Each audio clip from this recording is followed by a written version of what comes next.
আলহামদুলিল্লাহ আমি আজি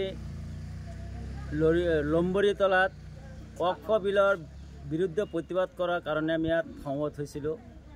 প্ৰায় কলিয়াবৰ জিলা জমিয়তৰ সদস্য হিচাপে মই আছিলোঁ আৰু আমাৰ লগত বগামুখ এলেকাৰ পিছত হালপৰাৰ আৰু বহুতো এলেকাৰ পৰা আমাৰ আলিমুলামা ইয়াত একগোট হৈছিল। চৰকাৰী যিটো আমাৰ ওয়াকফ সম্পত্তি যিটো আছে এইটো আমাৰ ওয়াকফ সম্পত্তি হৈছে আমি আল্লাহৰ ৰাস্তাত যিবিলাক সম্পত্তি আমি দান কৰিছোঁ, মছজিদ, মাদ্ৰাছা, কবৰস্থান, এইটোৰ বিৰুদ্ধে সিহঁতে যিটো বিল আনিছে এইটো চৰকাৰৰ মানে হাতত নিবলৈ সিহঁতে ব্যৱস্থা কৰি আছে। সেই বিলটো আমি নামানো। আমাৰ মুছলমান যিবিলাক আমাৰ দৰিদ্ৰ আছে মুছলমানৰ সম্পত্তি আমি চৰকাৰৰ তলতে আমি কেতিয়াও আমি এইটো মানি নিদিওঁ বা আমি মানি নলওঁ। সেই কাৰণে আমি ইয়াত আমি সমবেত প্ৰতিবাদ কৰিবলৈ আমি আহিছোঁ। দেখা গৈছে লোকসভা আৰু ৰাজ্যসভা দুয়োটাত আপোনাৰ গৃহীত হৈছে।